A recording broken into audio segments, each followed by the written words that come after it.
परिवर्तनवादी चळवळीमध्ये योगदान देणाऱ्या सर्व महापुरुषाच्या विचाराला प्रथमतः विनम्र अभिवादन करतो।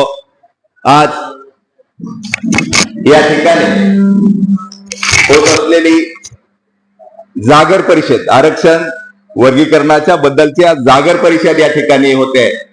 या परिषदेसाठी विचार मंचावर उपस्थित असणारे सर्व सन्माननीय पाहुणे मंडळी आणि या ठिकाणी जमलेल्या सर्व बंधूंनो भगिनींनो, मुळामध्ये मला आज उशीर झाला कारण माझं गाव लातूरच्या बाउंड्रीवर आहे आणि लातूरच्या रेणापूर तालुक्याच्या जवळ गाव असल्यामुळं तिथून इथपर्यंत येण्याचा प्रवास, पाऊस, त्याच्यामुळे उशीर झाला।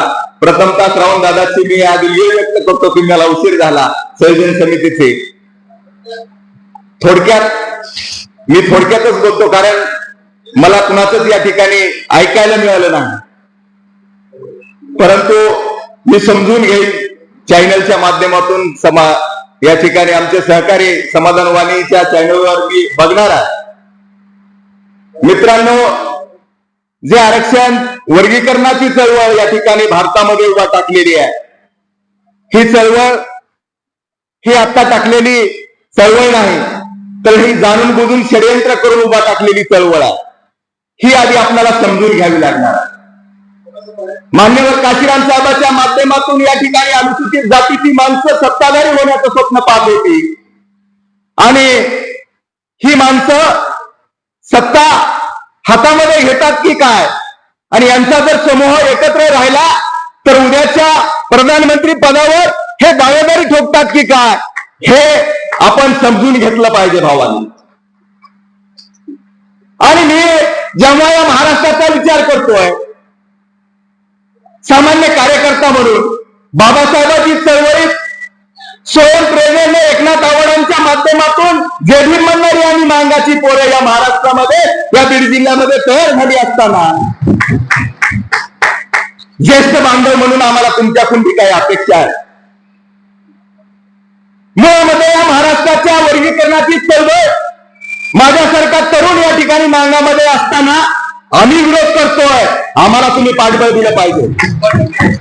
तुम्ही या बोधाची नैतिक जिम्मेदारी होती की मातंग समाजातील जे जे माणसं या आरक्षणाच्या वर्गीकरणाच्या विरोधात आहेत त्यांना तुम्ही प्रोटेक्ट केलं पाहिजे होतं। पण तुम्ही काय केलं, तुम्ही आपल्या अंगावर ओढून घेतलं। आणि सोशल मीडियामध्ये ज्यावेळेस मी बघतोय काय चालू आहे, म्हणजे दोन्हीही कल्लेचे आरएसएसचे बटीक असणारे, जबाबदारीने बोलतोय, हे बाबासाहेबांच्या मिशनचे कार्यकर्ते नाहीत। बाबासाहेबांचं जे मिशन होतं याचे हे कार्यकर्ते नाहीत, हे आपल्या चपटीची बोटीची व्यवस्था करणारे जे आहेत त्यांचे हे कार्यकर्ते आहेत। आणि म्हणून गुमराह झालेली चळवळ आता महाराष्ट्रामध्ये आमचा, कारण महापुरुषाचे आम्ही वंशज आहोत हे आम्हाला सांगावं लागतंय। आणि हा सांगणारा आरएसएसनं मला सांगितलं म्हणणारा जो अण्णाभाऊ साठेचा नातू म्हणतोय स्वतःला, त्याला मला या विचारपीठावरून सांगायचं की अण्णाभाऊ साठेच्या चळवळीचे वैचारिक भारतदार अशोक पालके आहे। आणि मी तू म्हणतोस आरएसएसनं तुला सांगितलंय, हे आम्हाला माहित आहे। मांगामध्ये आणि म्हारामध्ये जे जे कोणी काम करतात हे सगळे आरएसएसनं पेरलेले दलाल आहेत। मग कुणी चीफ जस्टिस म्हणून कुणी आलेलं असेल त्याला पण आम्हाला बघावं लागणार का, म्हणजे मांगातलं अज्ञान आहे म्हणून जर कुणी व्यक्त होत असेल आणि त्या अज्ञानाला पाठबळ जर आम्ही बौद्ध म्हणून देत असू तर काय काय दादा, आपल्या समोरचं मोठं हे आव्हान। आणि बीड जिल्ह्यामध्ये मांग, तो साठे काय म्हणला, बीड जिल्ह्यातले मांग काकावर करून जय भीम भाऊ म्हणतात। हो, ज्या बाबासाहेबांमुळे आम्हाला मान सन्मान आणि जगण्याचा अधिकार मिळाला, आमच्या 7 पिढ्या जरी आम्ही छाती फुगवून चलत जाऊन जय भीम स्वाभिमानानं आणि सन्मानाचा म्हणणार आहोत। आणि मला या विचारपीठावर, कारण हे संभाजीनगर हे बाबासाहेबांच्या स्पर्शानं पावन झालेली भूमी आहे आणि या भूमीमधून मी आज या ठिकाणी जे जे कुणी आरक्षण वर्गीकरणाची चळवळ करते त्यांना सांगतोय, कारण गावगाड्यातला बौद्ध आणि मातंग सगळा एका गुन्ह्या गोळींना नाचतोय. हे जे वातावरण तयार केलं जातंय का, हे वातावरण फक्त सोशल वरचं वातावरण आहे. आणि काय चालू आहे, ऍक्शनला रिॲक्शन. हे ऍक्शनला रिॲक्शन दिल्यामुळे काय होणार आहे, ऍक्शनला रिॲक्शन नाही तर ऍक्शनला आपल्या प्रोग्रामनं, आपल्या अजेंडानं आपण त्यांना माफ केली पाहिजे. हे मला या ठिकाणी सांगावंसं वाटतं. आमच्या मातंग बांधवांना बी मला सांगायचं की भावांनो, फक्त एका मांग जातीला 4% 5% मिळणार नाही. जरा संविधान समजून घ्या. जे माझ्या समाजातील नेते म्हणत आहेत की आमच्या समाजाला लाभ झाला नाही, आणि हे सगळे लाभार्थी आरक्षण वर्गीकरणाची लढाई लढत आहेत. मग कुणाला गुमराह करते ते? जर आपण बघितलं, मी कुणाचे नाव घेऊन कुणाला मोठं करणार नाही, त्यांची ती लायकी पण नाही. पण जो स्वतः लाभार्थी आहे तो आज भाषण देतोय की आम्ही वंचित आहोत. बाबा, बरं हे सरकार कसं करणार याचं काय माहित आहे कुणाला? बदर समितीचा अहवाल काय, तो बदर समितीचा अहवाल या ठिकाणी पटलावर ठेवलाय का? मग काय चालू आहे? जे सत्तेमध्ये आहेत तेच विरोध करत आहेत, आणि जे सत्तेमध्ये आहेत तेच सरकारला आरक्षण मागत आहेत. काय चालू आहे महाराष्ट्रामध्ये? या महाराष्ट्रामध्ये काय चालू आहे याच्याकडे डोळस नजरेनं आपण बघायचं जिम्मेदारी आपली आहे. म्हणून माझ्या मातंग बांधवांना मला सांगायचंय की भावांनो, 15 जाती तुमच्या समूहात येणार आहेत. तुम्ही मांग काय एकटे नाही. काय गुमराह केला जातोय मांगाला की तुमच्या 12 पोट जाती आहेत. अरे बाबा, 12 पोट जाती जरी असल्या तर सर्टिफिकेट SC 46 म्हणून 12 जातीचं, हे का गपलत तुम्ही करताय? हे बी आम्हाला समजून घ्यावं लागणार आहे. आणि जर फायदा झाला, जो आज प्राध्यापक आहे, डॉक्टर आहे, त्याच्या लेकरासाठी फायदा होणार आहे. माझा इटभट्टीला जाणाऱ्या बांधवासाठी, माझ्या ऊसतोडी मजुरी म्हणून जाणारा मायग्रेट होणाऱ्या माझ्या बांधवासाठी याचा फायदा होणार नाही. हे माझ्या बांधवांनी समजून घेतलं पाहिजे. का आमचा विरोध आहे? हो, मी विरोध करतोय का, तर आमची 25 लाख जर लोकसंख्या असेल तर लोकसंख्येच्या प्रमाणामध्ये काही आमचे नेते म्हणत आहेत त्या पद्धतीने झालं पाहिजे. भावांनो, लोकसंख्येच्या प्रमाणात काही खिरापत नाही, जोगावी नाही लोकसंख्येला देण्यासाठीचा. हा तुमच्या समूहाला मिळालेला तो अधिकार आहे. का, तर दबून पिचून म्हणजे हजारो वर्ष तुम्ही गुलाम होताय, आणि म्हणून की तुम्हाला संधी आहे तुमच्या जातीमुळे आणि समुदायामुळे मिळालेली आहे. काही माझे बांधव म्हणतात की बोट्यांनी महाराणी नाही खाल्लं. अरे बाबा, त्यांनी न जरी खाल्लं असलं तर अनुसूचित जातीमध्येच त्यांनी होते, त्यांना जर फायदा झाला असेल म्हणजे त्यांना बी तरतूद होती ना आरक्षणाची. मग त्यांना तरतूद नव्हती का? त्यांनीच खाल्लं काय?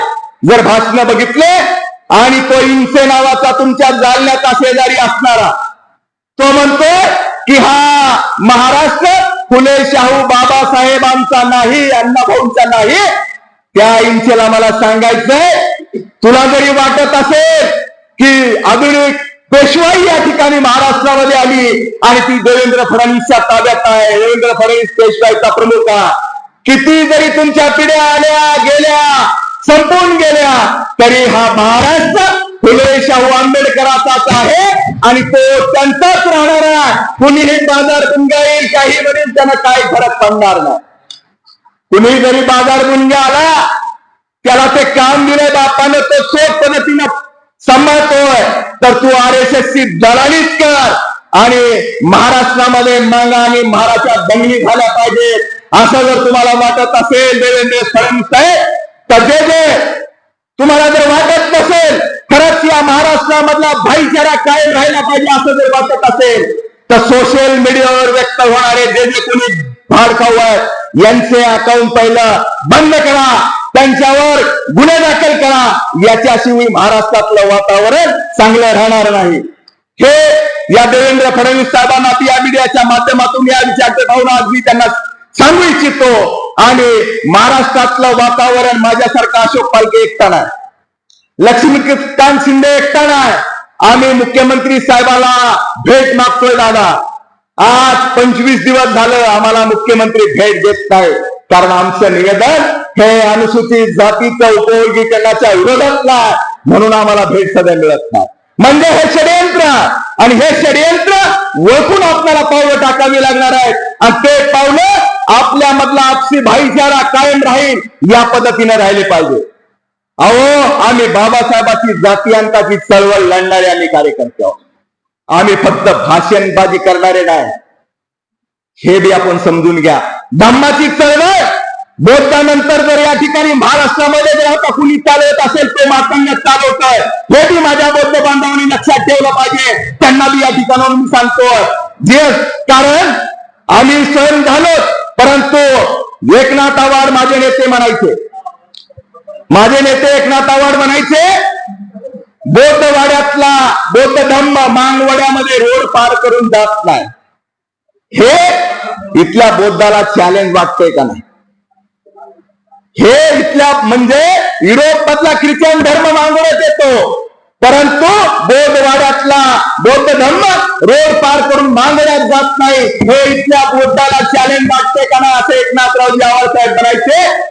आणि तीच धम्माची चळवळ एकनाथ आव्हाडालाच यावं लागलं मांगामध्ये या ठिकाणी पुनर्जीवित करण्यासाठी. तीच धम्माची चळवळ जी.एस. दादा कांबळेला मांगामध्ये घेऊन जावी लागली. तीच धम्माची चळवळ आज या ठिकाणी शिंदे जे असते, लक्ष्मीता शिंदे, ते घेऊन जात आहेत.